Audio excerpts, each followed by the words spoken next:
It's easy to speak of the afterlife when you believe in one. It's easy to face death when you've been promised a paradise, a reunion, a divine reward.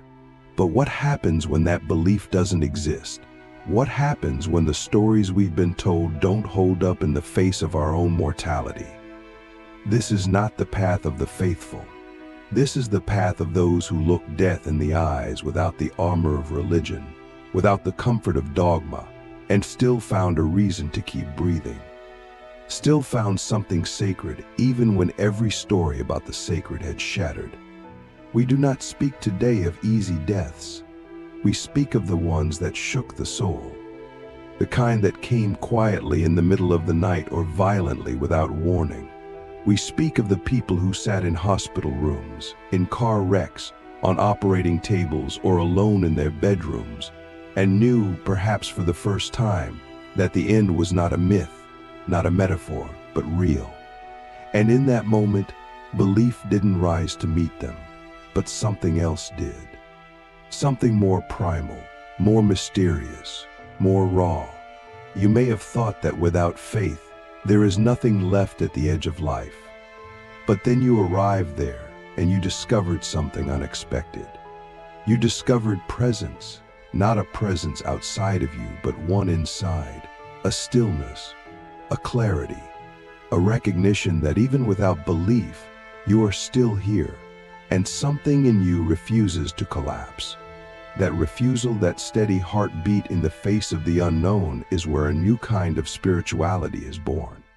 Not one built on promises, but one carved from presence. We live in a world addicted to certainty. We are told what to believe, how to believe, and what will happen if we don't. But when death comes close, certainty shatters. And that's when the real journey begins. Because when there is no one left to tell you what comes next, you are finally free to ask the real question: what is this life really? And what does it mean to leave it? That question, unanswered and unanswerable, becomes your sacred teacher. In facing death without faith, we are forced to drop every illusion. We cannot pretend. We cannot hide behind rituals we don't believe. We cannot recite prayers we don't feel. We must stand naked before the end, and in doing so, we come into direct contact with what is real. And what is real, more than anything, is this: you are alive now. You are aware now. You feel now. And in that awareness, in that raw, trembling aliveness, there is something holy. You may not have believed in God. You may still not. But did you notice what happened when you thought you were going to die? Time slowed. Every breath mattered. Every sound became sharper. Every color more vivid. The mind quieted, and the body became a temple. You didn't need belief to find transcendence. You simply needed reality. Undeniable, unfiltered, unavoidably now. Click subscribe to this channel to get more profound insights. We do not speak today to convert. We speak to awaken. Because the path of those who face death without faith is not a lesser path, it is a crucible. It strips away everything unnecessary. And in that stripping, something ancient is revealed. The soul, not as a concept, not as a belief, but as a felt experience. The part of you that watches, the part that loves, the part that, even in the face of nothingness, says, I am still here. Have you ever wondered why some of the most peaceful people at the end of life are those who have no theology? It is not because they have given up on the sacred. It is because they have found it in a different place. Not in the sky, not in the scriptures, but in the quiet dignity of being, in the simple act of looking at their loved ones and saying, thank you, in the exhale that knows it may be the last and still offers it freely. Maybe the deepest spirituality is not about what comes after death, but how we meet it. Do we meet it with fear, or do we meet it with awareness? Do we meet it with resistance, or do we meet it with presence? Do we close our eyes and beg for belief, or do we open our hearts and embrace the unknown? These are the questions that define us. Not what we say we believe, but how we face the end when everything is stripped away. And here's the paradox. When you face death without faith, you often discover something more powerful than belief. You discover truth. Your own truth, not given to you by a priest or a book, but revealed by the sheer intensity of your experience. And in that truth, there is peace. Not the peace of knowing, but the peace of not needing to know. The peace of surrender. The peace of simply being. We who have looked into the abyss and found no theology waiting do not walk away empty. We walk away awakened. We walk away with reverence for life, not because it leads somewhere else, but because it is somewhere sacred already. We walk away with a deeper love for the people around us, a deeper appreciation for every moment, a deeper understanding that this life, fleeting and fragile as it is, matters. You may have thought that facing death without faith would be terrifying. But what if the terror is not in death itself, but in the stories we've been told about it? What if the real fear comes from the lies we've inherited, not from the truth of our impermanence? What if, in letting go of belief, we make space for something more ancient, more human, more real than any doctrine could ever provide? You don't need to know what happens after to live fully before. You don't need to believe in heaven to create beauty on earth. You don't need to fear hell to treat people with kindness. You simply need to remember that you will die, not as a threat, not as a punishment, but as a sacred fact. And in remembering that, you will live differently. You will speak more gently. You will love more fiercely. You will forgive more quickly, because you will know that nothing lasts, and that is what makes everything precious. Have you ever sat beside someone who is dying and realized how little belief matters in that moment? What matters is presence. What matters is touch. What matters is the way you look in their eyes and say, "I'm here." That is more spiritual than any scripture. That is more divine than any dogma. And that is available to all of us, regardless of what we believe. So let us not wait until the end to wake up. Let us not wait until we are dying to realize how holy it is to be alive. Let us live as if this moment is the only one we ever have. Because in a way it is, and that makes it sacred. Not because of what comes next, but because of what is happening now. You may not believe in God. You may not believe in a soul. You may not believe in anything beyond this life.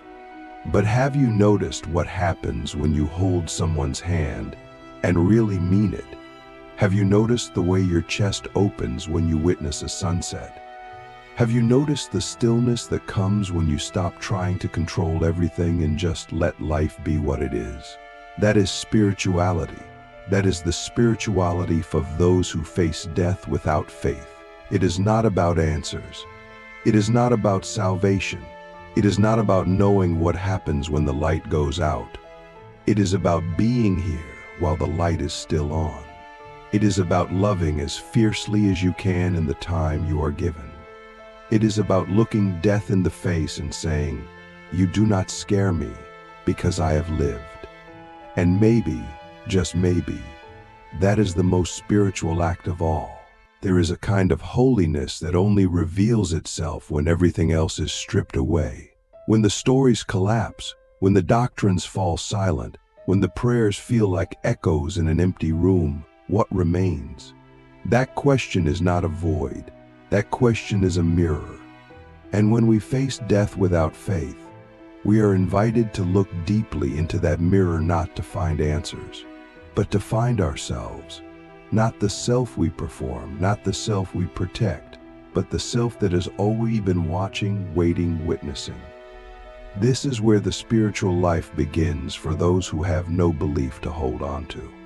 It begins in the silence after the diagnosis, in the breath before the impact, In the moment when everything familiar disappears and you are left naked with your own awareness. And in that moment, something ancient stirs, not a god, not a dogma, but a presence that is not separate from you, a presence that is you, a presence that says, even now, even here, you are enough. We don't talk enough about the courage it takes to face death without the comfort of belief. It is a kind of bravery that is invisible to most. There are no rituals for it, no psalms written in its honor, and yet it is one of the most sacred journeys a human being can walk. To say, I do not know what comes next, but I will meet it with open eyes and an open heart, that is a level of truth that transforms you. That is where real spirituality begins. You may have spent your life searching for something to believe in, or maybe you gave up that search long ago. But here, at the edge of what you know, something unexpected emerges, not belief, but intimacy. Intimacy with life, intimacy with your breath, intimacy with the people you love, intimacy with the moment that is slipping through your fingers. And that intimacy is not small. It is not a consolation prize. It is the very thing that makes life worth living. Have you ever wondered why death, even without faith, can bring such clarity? It's because it burns away the noise. It strips down the ego. It removes the future and the past and leaves you with now. And in that now, every touch matters. Every word becomes a prayer. Every glance becomes a blessing. You begin to see that you never needed belief to live a sacred life. You only needed to pay attention. This is the silent revolution of the soul. When you stop needing to be saved and start choosing to be present. When you stop waiting for meaning to be handed to you and start creating it with every action, every word, every breath. Spirituality, then, is not what you believe, it's how you live. It's the way you hold someone's hand when they are afraid. The way you show up fully even when you have nothing to offer but your presence. And that presence, your presence, is not small. It is not insignificant. It is the entire universe condensed into a single heartbeat. It is the divine made flesh. Not in some mystical, abstract way, but in the most grounded human way possible. You are sacred not because of what you believe, but because of how deeply you feel, how honestly you live, how courageously you love. We who face death without faith come to understand something others often miss, that life itself is the miracle, that consciousness, this strange, impossible awareness we carry, is the gift, and that nothing needs to come next for this to be enough. We stop asking, what happens after? And start asking, what am I doing with what's here? Because when you no longer believe in another life, this life becomes luminous. It becomes urgent. It becomes sacred. And in that sacredness, something shifts. You stop fearing death, not because you understand it, but because you have made peace with not knowing. You have stopped trying to escape the mystery and started bowing to it. You have begun to live not in resistance to your mortality, but in reverence to it. And that reverence changes everything. It changes the way you speak, the way you listen, the way you wake up in the morning and greet the day. Have you ever felt the strange joy that comes when you accept your own impermanence?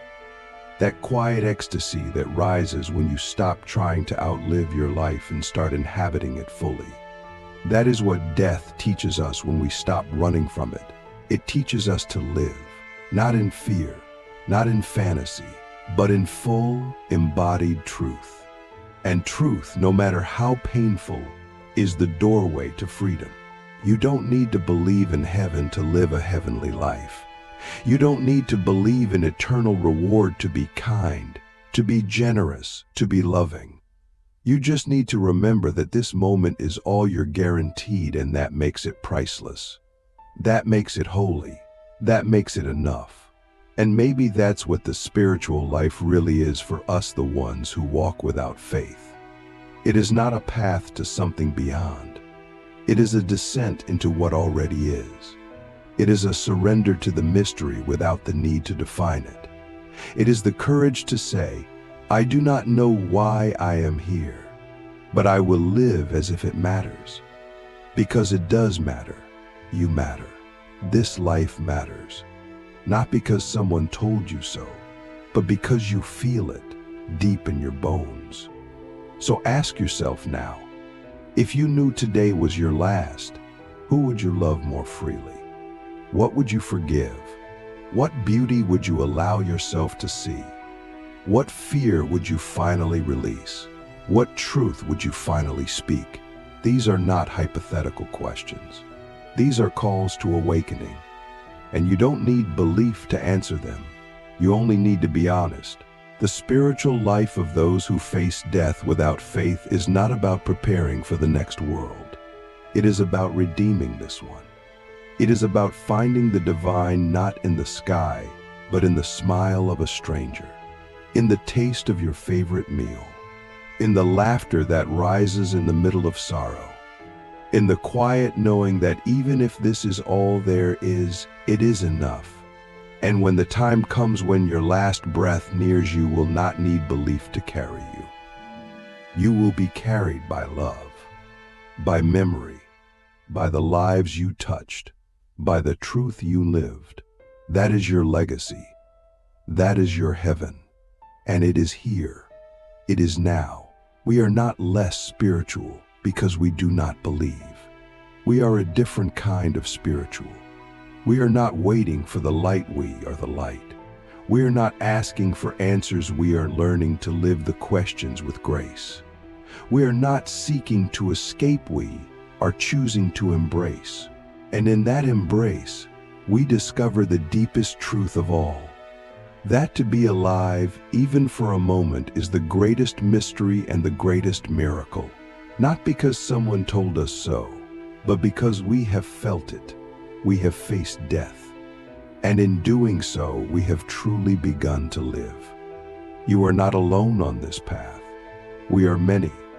We are quiet, but we are here, walking through the unknown with our eyes wide open, holding each other's hands in the dark. Not because we believe in the light, but because we are the ones who bring it. And maybe, just maybe, that is enough.